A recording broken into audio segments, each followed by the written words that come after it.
আজকে আবারও কয়েকটা এমসিকিউ প্রবলেম আলোচনা করব, যেগুলো SLST mathematics, PSC assistant master, assistant mistress নিয়োগের জন্য যে পরীক্ষা নিয়ে থাকে, এমএসসি এন্ট্রান্স, বিভিন্ন পরীক্ষায় এই ধরনের প্রশ্নগুলো থাকে। তো যে প্রবলেম আলোচনা করছি সেগুলো সবই থিওরি অফ ইকুয়েশনের। প্রথম যে প্রবলেমটা নিয়েছি তাতে বলা হয়েছে number of roots of the equation বলে একটা ইকুয়েশন দেওয়া রয়েছে, x⁴ plus x³ plus x² plus x+1 = 0 in Z5 is বলে চারখানা অপশান রয়েছে 1 2 3 4।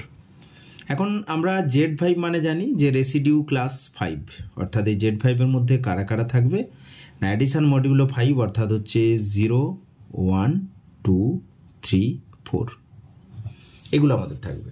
তো এইগুলোই আমাদের এক্স এর ভ্যালু, যে কোন এক্সটা অ্যাকচুয়ালি আমরা 0 বার 1 বার 2 বার 3 বার 4 বার এটাও লিখতে পারি, আসলে জাস্ট নোটেশন।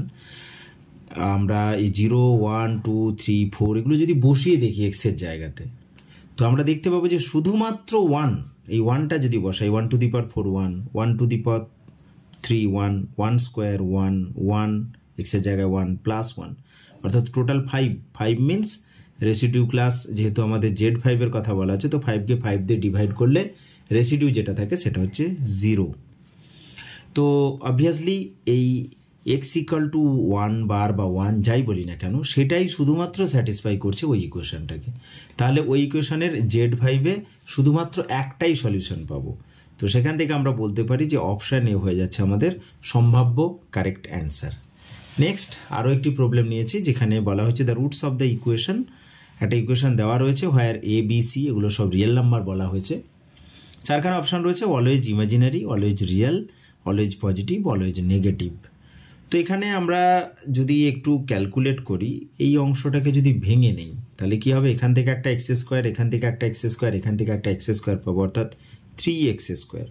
এবারে x যুক্ত টার্মের কথা যদি ভাবি, তাহলে আমরা যেটা পাচ্ছি, x যুক্ত টার্মে এখানে দেখা যাচ্ছে bx minus bx minus ax, আবার এখানে মাইনাস bx মাইনাস cx, এখানে মাইনাস ax মাইনাস cx, অর্থাৎ ax bx cx এগুলো সব দুবার করে পাচ্ছি।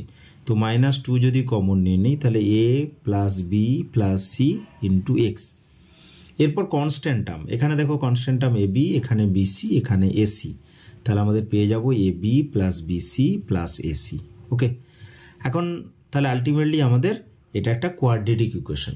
তো এই কোয়াড্রেটিক ইকুয়েশনের রুটসগুলো ইমাজিনারি কি রিয়েল, এগুলো দেখার জন্য আমরা সাধারণত যেটা করি সেটা হচ্ছে যে ডিসক্রিমিন্যান্টটা ক্যালকুলেট করে নিই। ডিসক্রিমিন্যান্ট। তো এই ডিসক্রিমিন্যান্টটা যদি আমরা ক্যালকুলেট করি তাহলে কি দেখা যাবে, ডিসক্রিমিন্যান্টটা ক্যালকুলেট করলে -2 ইন্টু এ প্লাস বি প্লাস সি কা হোল স্কোয়ার, এটা হচ্ছে বি স্কোয়ার, -4 এ বলতে এখানে 3 রয়েছে, আর সি বলতে এই অংশটা, অর্থাৎ A B plus BC plus AC বা সি এ, এটা।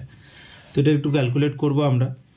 তো এখান থেকে এটা -2 এর হোল স্কোয়ার 4, আর এখানে -12 আছে, তো 4 যদি আমরা কমন নিয়ে নিই তাহলে আলটিমেটলি এখানে থাকছে আমার A plus B plus C এর হোল স্কোয়ার।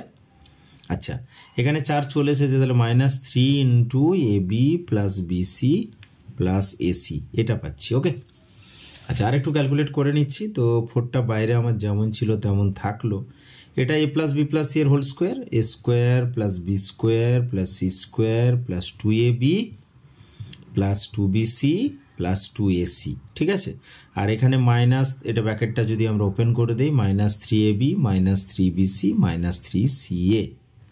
আচ্ছা, এবার আমাদের এ বি বিসি সি একটা করে কেটে যাবে, তাহলে 4 into A square plus B square plus C square থাকবে আমাদের -ab minus BC minus CA.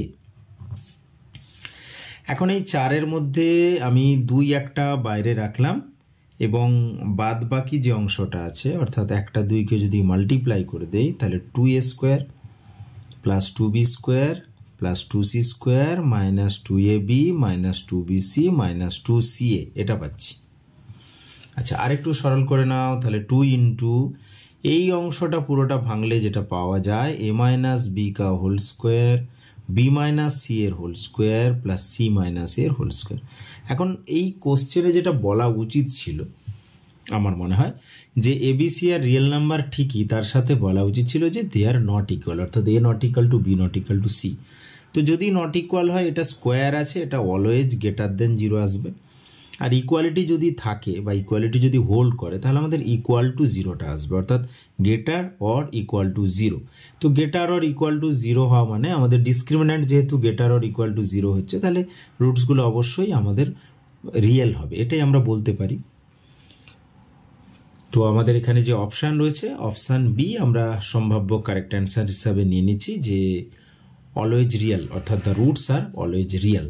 তো এখন আপাতত এই কয়েকটা প্রবলেম আলোচনা করলাম, আবারও আমরা আগের মতোই এই ধরনের কিছু প্রবলেম আলোচনা করব ধাপে ধাপে। ওকে, থ্যাঙ্কস ফর ওয়াচিং।